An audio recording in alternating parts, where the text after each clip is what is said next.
My name is Eric Owens, and I'm the Associate Director of the Blasey Center for Religion and American Public Life. And our event this evening is co-sponsored, as you can see up here, by the Center for Human Rights and International. I want to thank Professor and Father David Hollenbach and Tim Kars at the Center for their support. I'd like to ask that you turn off the ringers from your cell phones before we get started tonight, but you don't have to put them away because we will be tweeting this event, and I hope that you might consider doing so as well. You see on the bottom right of the screen, the hashtag we're using for this is KCTalk, and our own Blasey Center's Twitter account is at @Blasey_Center. And should you choose to engage our guest of honor this evening, his Twitter handle is @SpecialRepCasey, @SpecialRep. Follow him metaphorically and literally on Twitter, and I know he looks forward to getting a feel for listeners as well through Twitter. We are recording the event. Thank you to Front Row for doing that, and the recording will be available online as soon as they're able to process this. And as is our custom, our guest will speak for a bit, and then we'll have a lot of time for conversation and questions from the audience. So write down your questions, and we'll pass the microphone around after his talk. In early August of 2013, Secretary of State John Kerry announced the formation of a new office that would become the Office of Religion and Global Affairs, headed by our guest of honor tonight, Shaun Casey. Secretary Kerry spoke that day about the importance of religion in the lives of billions of people around the world, and thus in the affairs of every state and organization where these people live and work. Quote, "I say to my fellow State Department employees, all of them," Kerry said, "wherever you are, I want to reinforce a simple message. I want you to go out and engage religious leaders and faith-based communities in our day-to-day work. Build strong relationships with them and listen to their insights and understand the important contributions that they can make individually and that we can make together. You will have the support of this department in doing so, and you will have the great leadership of my friend Dr. Shaun Casey, who is going to lead the charge to integrate our engagement with faith communities with our diplomacy and our development work." Unquote. Later in that talk, Secretary Kerry said that he and Shaun became friends and pilgrims on a similar mission, if you will. A professor of theology who has always been interested in politics, that's Dr. Casey, and a politician who has had a lifelong interest in religion. I'm still quoting. In fact, John Kerry said, "If I went back to college today, I think I would major in comparative religion, because that's how integrated it is in everything we are working on and deciding and thinking about in life today." So I hasten to add that Boston College's theology department is waiting with open arms for all of you new comparative theology, comparative religions majors, and other departments on campus as well.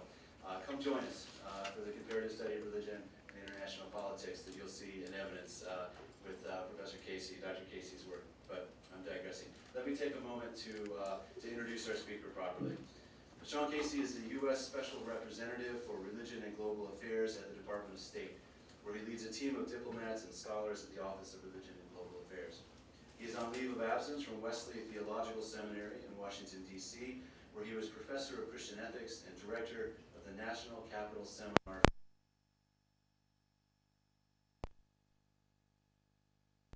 as well as the role of religion in American presidential politics. The book, The Making of a Catholic President, Kennedy v. Nixon, 1960, was published by Oxford in January 2009. And he's at work, surely in all of his free time, on a couple other large-scale projects I know. One of them is editing the Oxford Handbook of Political Theology, to which I owe him a chapter. Don't ask for it. And the other is a book tentatively entitled Niebuhr's Children, about ethics and international relations. He's referencing, of course, the mid-20th century theologian Reinhold Niebuhr, who was himself no stranger to religion and global affairs. Dr. Casey is a proud graduate of Abilene Christian University. He holds a master's in public administration from Harvard's Kennedy School of Government, as well as a master in divinity and a doctorate in theology from Harvard Divinity School. It's such a pleasure to have an old friend and a distinguished colleague to join us today. Please join me in welcoming Shaun Casey.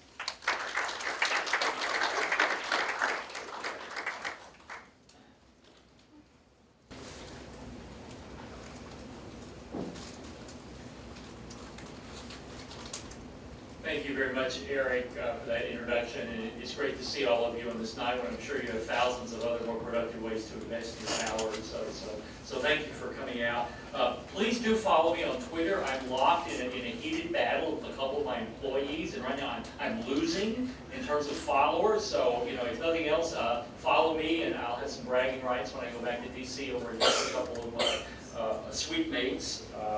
I'm a neophyte. I've been on Twitter now for about 3 or 4 weeks. So, but we're building an interesting following, and I would love to have you follow me and look forward to more interaction as we go. It is great to be with you. I've come previously to talk about this book I wrote. We did an event at Wazee Center back in 2009. And it's always great to come back to this campus. And so Eric, thank you, and David as well for your co-sponsorship of this conversation tonight. It's an honor for me to be here. When I come to Boston College, I think of 2 things. Most of all, and number one, he's my boss. Is a proud alumnus of Boston College, and he frequently reminds people of that. So if you have any questions about Secretary Kerry's loyalty to this institution, let me allay. In fact, I guess he spoke at commencement last year, I believe. And, there were hundreds of opportunities for him to speak in other places, and he chose BC. And secondly, I think of the Jesuit tradition, and I know that it's alive and well here, and I find it very impressive.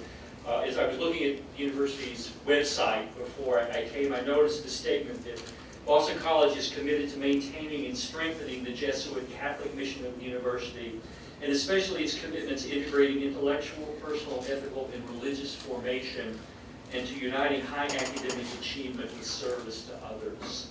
As a theologian, ethicist, and now diplomat, that makes me feel very much at home. And so I'm proud to be here, and I'm proud to be associated with your deep Jesuit tradition.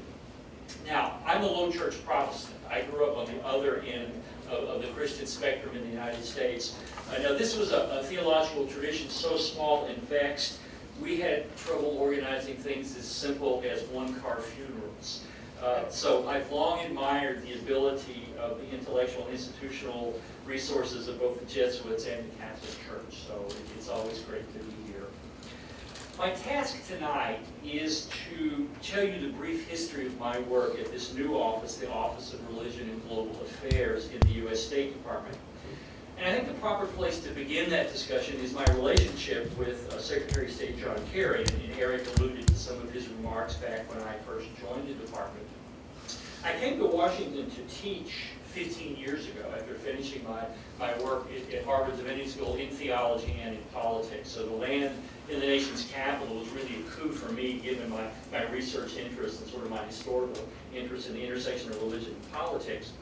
But after the 2004 election, when Senator Kerry, in fact, was not a successful candidate, after that election, one of his senior campaign officials, who was a dear friend of mine, suggested that the two of us should meet, and he paved the way for me to meet then Senator Kerry. And we started what turned out to be about a 10-year personal conversation on a couple of issues of mutual interest. We started talking about religion in American presidential politics, because he had just come through that election in 2004. And part of our conversation was based on my then research about the 1960 presidential race. So in 2005, I was still in the midst of researching and writing that book. But very quickly, we pivoted to another topic that we were both interested in, and that was the intersection of religion and normative questions in American foreign policy. Out of his own experience here in law school at BC, he really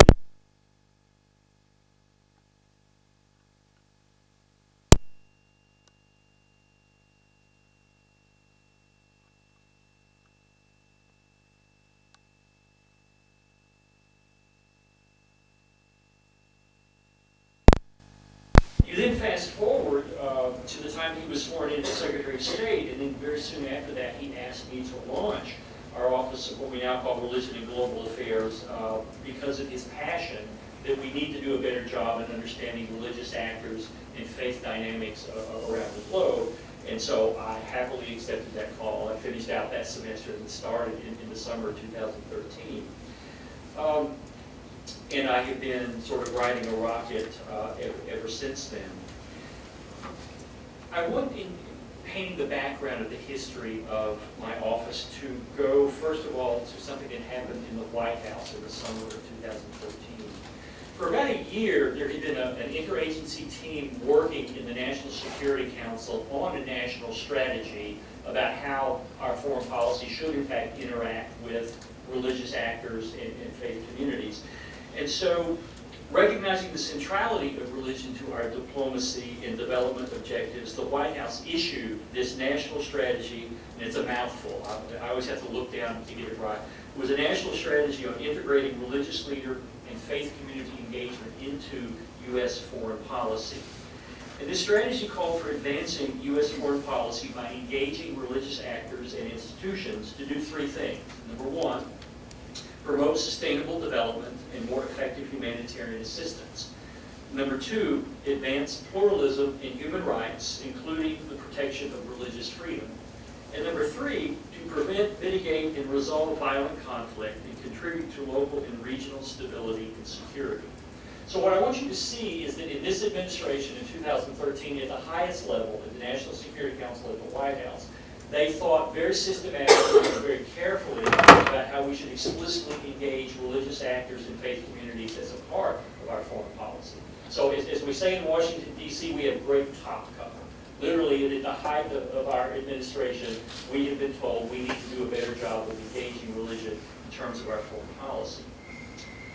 Then you fast forward to the end of February 2015, and Secretary Kerry issued what's called a policy guidance cable on religion and foreign policy. And that was an attempt to explain in more detailed fashion what we in the Department of State were doing with respect to this national strategy from the White House. So what I want to do for the next few moments is to tell you what is in this policy guidance cable that went out to over 200 embassies and missions in the U.S. Department of State around the world. And by giving you that background, you'll have a better understanding of what my office is doing on a regular basis. In the introduction of this cable that Secretary Kerry sent out, he offered some personal reflections. He said, in many ways ranging from the profound to the mundane, religion shapes the policy priorities of today. With 84% of people worldwide identifying with a religious group, religion remains a powerful and multivalent force in global politics and civil society, one that cannot be ignored. This year, the Pope played a historic role in opening Cuba. Faith-based humanitarian groups mobilized resources for refugees of Syria's brutal civil war, and activists evoked religious principles to call for action on climate change.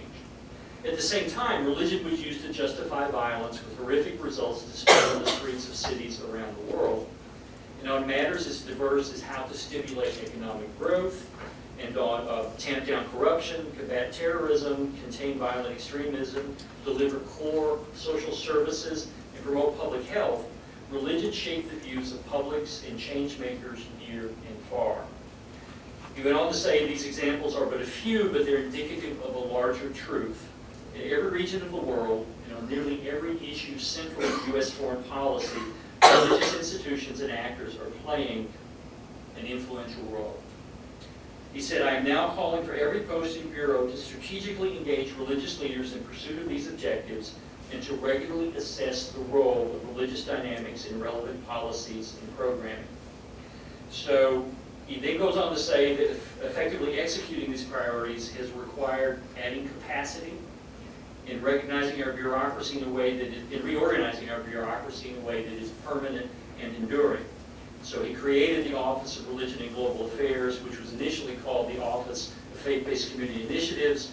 And this office exists to add value and to amplify our already robust work addressing the role of religion in U.S. foreign policy. In addition to advising the Secretary on policy matters as they relate to religion, the office assists posts and bureaus in their efforts to assess religious dynamics and engage with religious actors, and also to serve as a first point of entry for religious actors that would like to engage the department in Washington, D.C.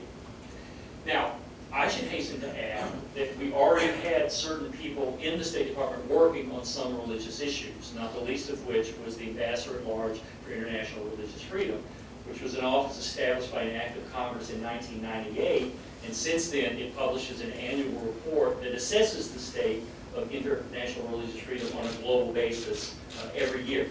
And in addition, we also promulgate a list of countries of particular concern where there have been a high level of offenses against international religious freedom. That office is now in the Bureau of Democracy, Human Rights, and Labor, and it continues to do its work.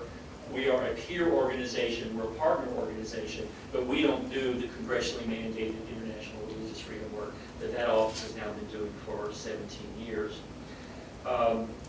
Kerry went on to say that he was confident with the national strategy as a blueprint and our office as a guide, a source of skilled support. Bureaus and posts can now more strategically approach and assess religion's role in their diplomatic and development work. So what I'm trying to show to you is bureaucratically, we now have a national strategy from the White House, but the State Department itself has a policy guidance cable from the Secretary explaining why everybody in the State Department should take religion seriously. Secretary Kerry has only issued 4 of these policy guidance cables in his tenure. So this is a mechanism the Secretaries of State have to highlight priority issues, and they broadcast them out literally to every post and every bureau around the globe. So what then is our office about? What is the Office of Religion and Foreign Policy? What is our structure and what is our mission? We are a standing office within the S Bureau, as it's called. That's the Secretary's Bureau. And we serve 3 overarching goals or roles for the department. First, we advise the Secretary on policy matters as they relate to religion. And if you have even a nodding acquaintance with the headlines in the Boston Globe or the New York Times, many of the issues the Secretary deals with on a regular basis have a religious component or dynamic. And so we're very busy. So our advice covers a range of regional and functional priorities on issues as diverse as the counter ISIL efforts and climate change. We try to leverage our own knowledge and resources and engage a broad range of external experts to inform the Secretary Bureau's decision-making. Our second mission is to draw on expertise to increase post and bureau capacity to effectively achieve policy objectives by assessing religion dynamics and engaging religion actors. In this effort, we coordinate with the White House and the interagency process, both through a network of related offices and finally, a number of interagency policy committees. The good news is the State Department does a lot of religious engagement. The bad news is there's a lot more to be done. And so our office is an internal resource to try to make the entire complex bureaucracy be smarter and have better resources, understanding particularly the contextual impact of religion, given the diversity of impacts that faith traditions have, depending on where they are geographically. And finally, number 3, our role is to serve as an entry point for religious leaders and organizations that would like to engage with the State Department, ensuring that their voices are heard in the policy process and working with them to advance diplomatic goals. And in our first year, we met with hundreds of religious leaders, faith-based organizations, and religion scholars, trying to connect them with the appropriate posts in bureaus. Now, I should hasten to add, it's not that we own those relationships, but we help to facilitate them throughout the department. At one point, we finally decided to stop counting the number of organizations that came in because the number, frankly, was getting too large. I now just would say a lot of people that come to see us the second, the third, and the 4th time. And we have a series of robust relationships with them as we try to find ways to partner with them around the globe. Now, in the formation process of our office, we also consolidated a number of existing religion offices into one under the theory that there would be synergy in bringing us together rather than having them all dispersed to the different corners of the department. So to maximize that collaboration, we brought together the Special Envoy to monitor and combat anti-Semitism, Ira Foreman, and also the Special Representative for Muslim Communities, Shard Zuffer, and this acting Special Envoy to the Organization of Islamic Cooperation, Arslan Suleiman. And they maintain their special mandates that they had previously before they came into our office, but we believe by housing us together, we have a synergy, multiplication of talent and resources because we are now in a core location in the Secretary's Bureau. Now, in addition to the work of posts and bureaus around the globe to help achieve these objectives, we offer out of our office a number of tools and resources that help people be more effective in this vast work of integrating religion into our diplomacy. The first resource we offer is simply the senior leadership, the 4 of us I just mentioned. We have, between the 4 of us, a pretty fulsome array of experience globally. So between us, we have traveled and we have met with senior religious leaders and government officials both in Washington and abroad. So we can go to our embassies and help them meet senior leaders in their country. We can do research back in DC to help them answer questions, but we can also show up to help be a specific religion expert face in the countries where they work. The second resource that we offer around the globe is what we call country consultations. We can facilitate these consultations to assist embassies in sharpening their strategic approach to assessing religious dynamics and engaging these religious actors, especially with respect to human rights, development, and conflict mitigation efforts. We establish a collaborative effort with the posts, embassies, and consuls around the world and assess what are their unanswered questions with respect to the religion dynamics in their country. And then we negotiate a research agenda and we send a team to that country to do field work to answer the questions, and then we build sort of a work plan to close the knowledge and practice gap with that embassy. And as part of the original national strategy, we went into 3 countries to sort of field test our capacity and learn best practices. And now we're offering to any American embassy around the world a custom capacity to come in and answer large questions, answer small questions, answer medium questions for them, because we have some flexibility, and now we've got a staff of about 23 people, so we actually have a global capacity to do this kind of research.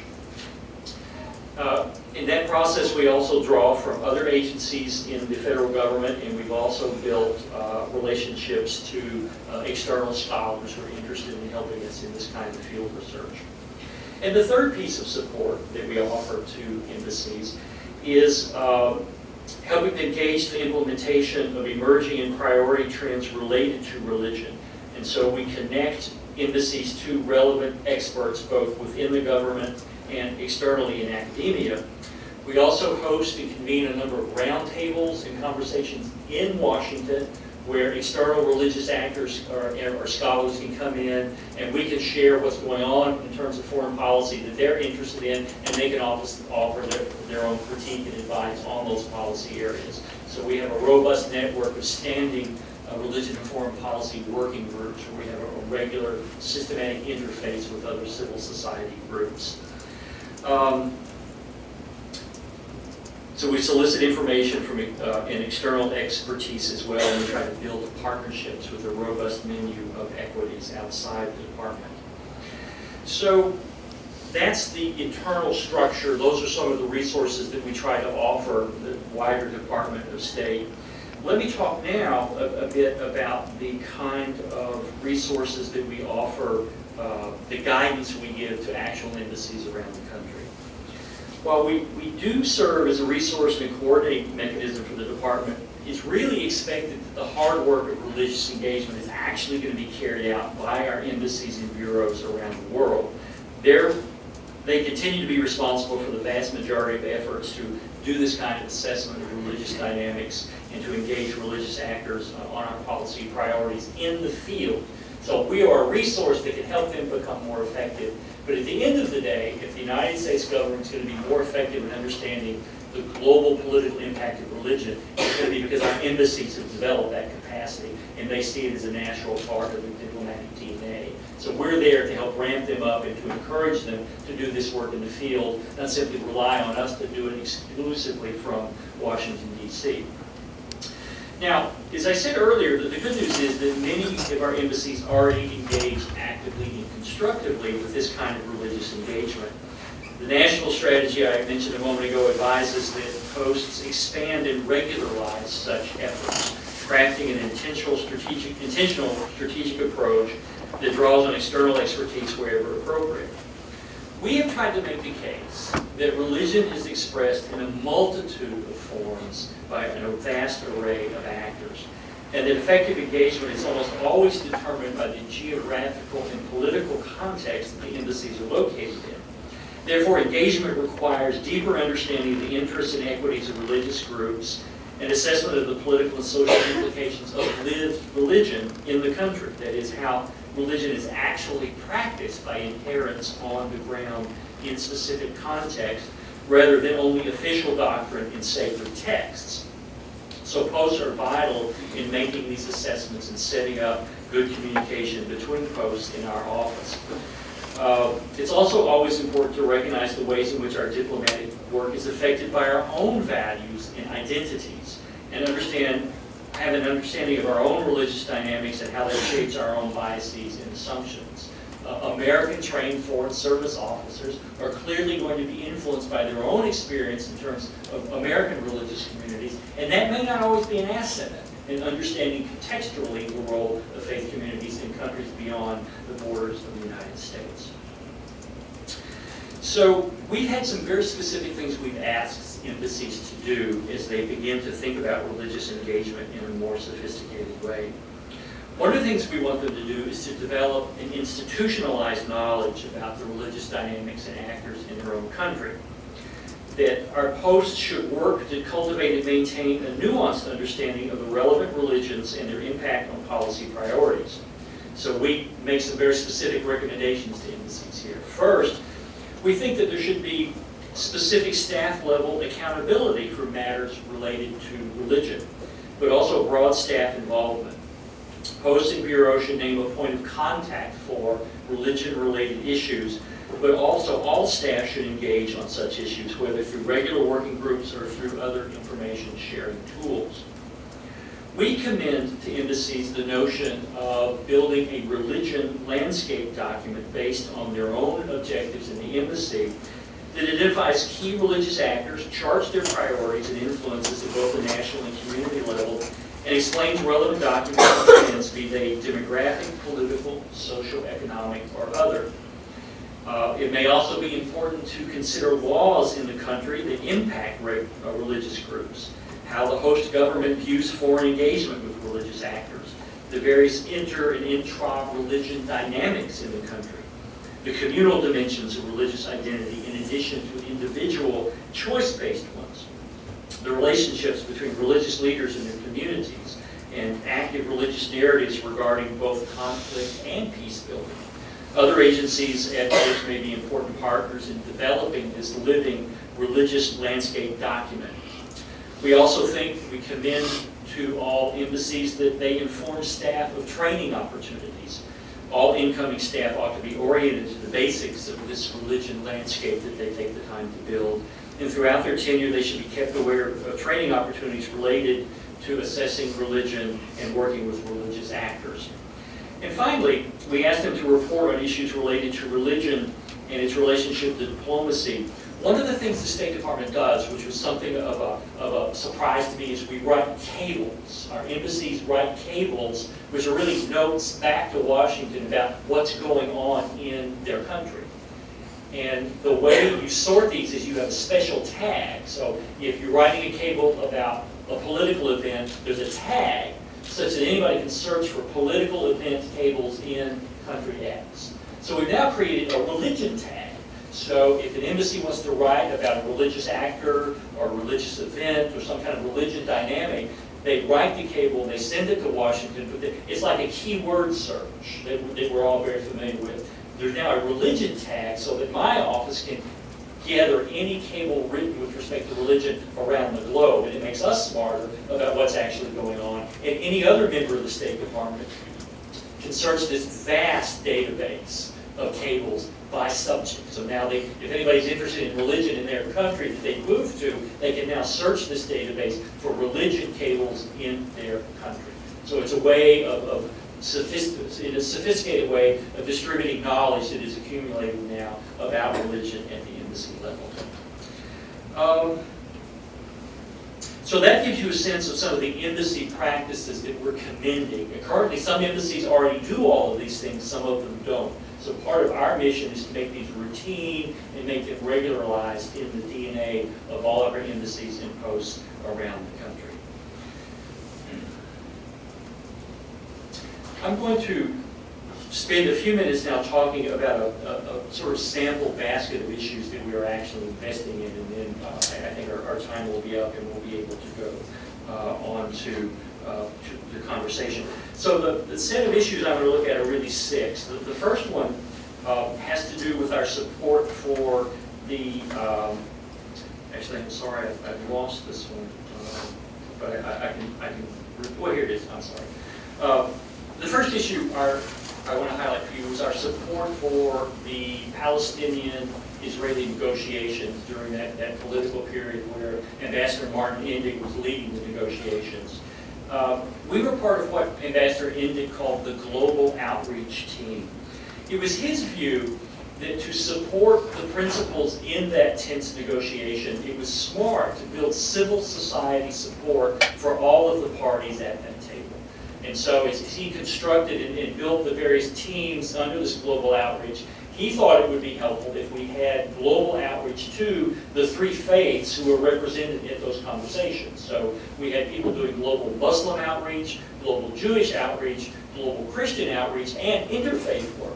And we never had that kind of religious engagement as part of our negotiating stance and process in our previous long history of trying to negotiate a long-term peaceful solution there. So we went to both faith groups in the United States that were interested in negotiations, but also in the space itself. This was perhaps the first time the State Department had systematically engaged with the religious leaders in faith communities across the 3 major faiths in that space. I'll tell you one quick anecdote. I went to see Patriarch Twall, who is the Catholic bishop in Jerusalem, and he's a towering figure there, very learned and very obviously concerned about the peace process. And I walked into his large receiving area, and interestingly enough, he had a group of Irish priest advisors. Right? I mean, why turn to the Irish? It was very interesting to me to see that's who dominated his staff. But when he came to meet me, he stuck out his hand and he said, "Dr. Casey, it is so great to see you. We've been waiting for you for 40 years." And that was a parable, I think, for why we need this office, because there are people in very sensitive, complicated parts of the world who believe we have not fully understood the religion dynamics in their country, and perhaps our diplomacy has not fully appreciated the value and equities that they bring to these complex decisions. So I absolutely laughed. That was one of the funniest things I've ever heard from a diplomat, but he nailed it. And I said, well, better late than never, and we went on and had an amazing conversation about his perspectives on what was going on in those peace negotiations. So organizing, we also organized engagement here stateside, and we did a number of interfaith convenings, which again had never actually gone on in the history of our diplomacy, trying to explain to the American cousins of the 3 faiths there in Israel what was going on in terms of the negotiations. So we had some amazing convenings of interreligious conveners or participants to talk about the peace process in a way that had never gone on. Now, we remain engaged with those religious leaders even though there's not an active peace negotiation process going on today. The second issue that we're heavily invested in is climate change. Now, it's not always self-evident to advisors or observers that climate change is a space where religious actors are very active. And I would simply say, wait for the papal encyclical that is coming out later this year, and you're going to see a very important theological statement and policy statement, I think, coming from Pope Francis. And obviously, he affords this very, very high priority. He is not alone in terms of faith groups that have a deep, deep investment and passion about mitigating and adapting to climate change. So we work at the intersection of religion and climate change in a number of ways. First of all, we promote United States policy through a number of vehicles. We've had roundtables where we brought in religious actors to talk about our policy, what we're currently doing, and what we aspire to do. We've had issue briefings where we invite faith groups to come in and hear from our climate policymakers. And we've done a number of conference phone calls where we inform anybody who wants to attend those about what's actually going on in the current policy environment. Now, you may or may not know there are at least 2 very interesting things going on now in the climate change space. President Obama announced earlier this year, actually it was late last year, he made a $3 billion pledge to what's called the Green Climate Fund, which is a global fund that will provide grants to developing countries to help mitigate and to adapt to climate change. So this will be a place where international NGOs can go, where country-specific NGOs can go, or governments, to apply for grants to deal with the implications of climate change in their countries. So President Obama made a $3 billion commitment. Over time, he's asked for a $500 million contribution in this budget cycle.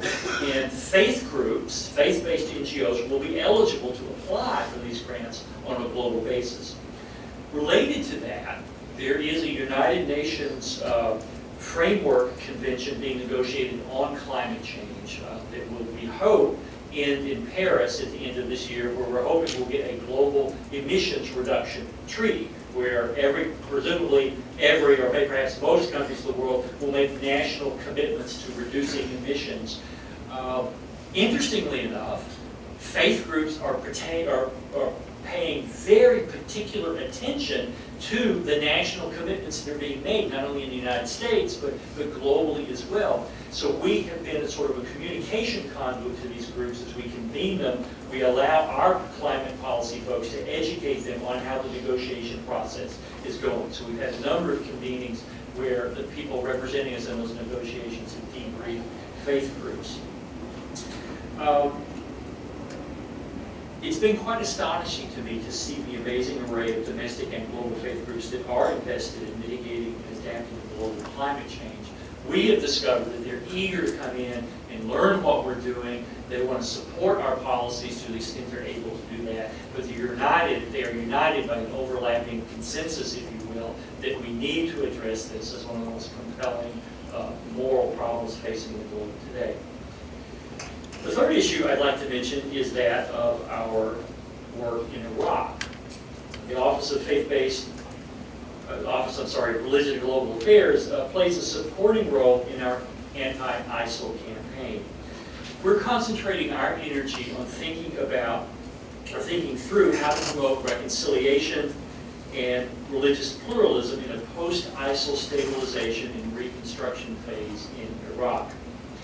Our central premise is that in order for Iraq to move forward in any kind of post-ISIL stabilization, Iraqis of all types have got to find a path to pluralism that includes reconciliation across its complex ethnic and religious diversity. Now, that road is going to be complex, but simple physical reconstruction and return of displaced people is very hard, but there is an accompanying need for reconciliation, which is going to be far, far harder. It's our belief without that reconciliation, the physical reconstruction will not last unless we address the underlying grievances that exist among multiple parties there. So we're looking a little bit over the time horizon, and we're committed to assisting Iraqis in that process, and we're finding a number of Iraqi partners on the ground to begin this conversation of what this reconciliation look like, and we can't drive it in terms of the U.S. government, but we can be a partner.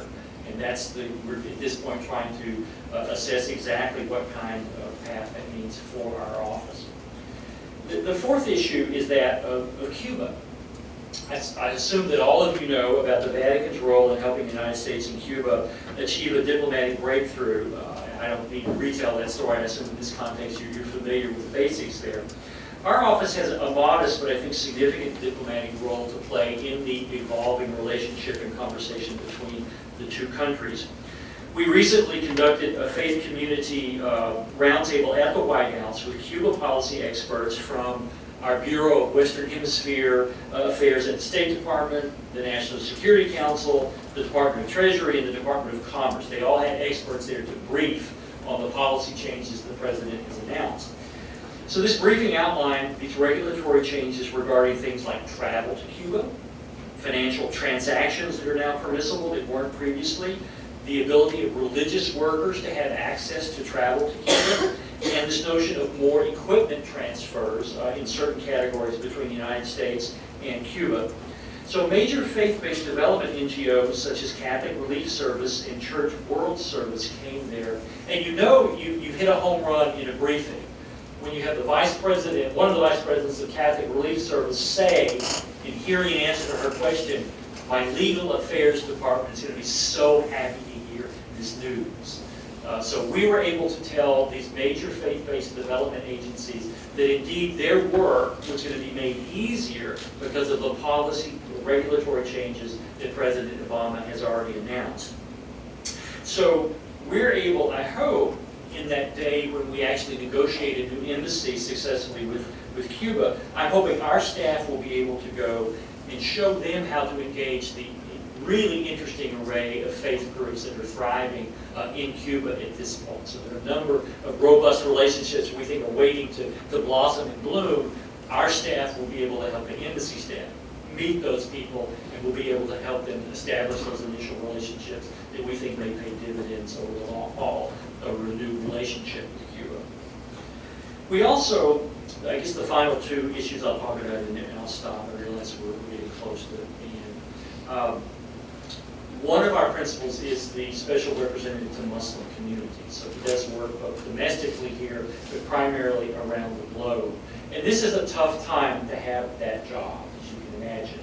But he is traveling the world. He's trying to promote reconciliation. He's trying to promote Muslim-majority communities, embracing a wider array of human rights. He's trying to expand business connections and entrepreneurship. And he's trying to show how, at least in the United States, we have found a way. Muslims are a growing community, a robust community in our country, and he is engaging truly globally with an amazing array of Muslim communities. And the last piece is this notion of combating anti-Semitism that the special envoy is undertaking. As you may know, the rise of anti-Semitism in Europe today is truly a disturbing trend, and we're watching these trend lines, particularly in Europe. And Ira Foreman, our special envoy, is spending a tremendous amount of time trying to bring protection to Jewish communities, but also try to find ways to reinforce pluralism and commitment to religious toleration on what is a deeply disturbing trend line there.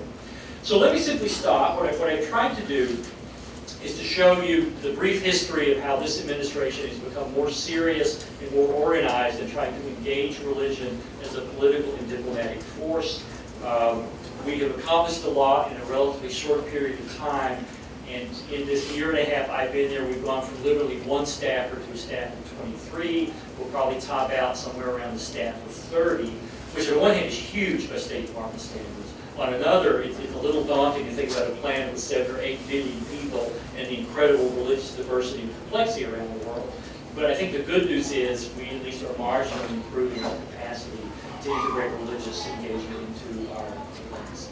So with that, I'll stop, and then we'll segue to the conversation.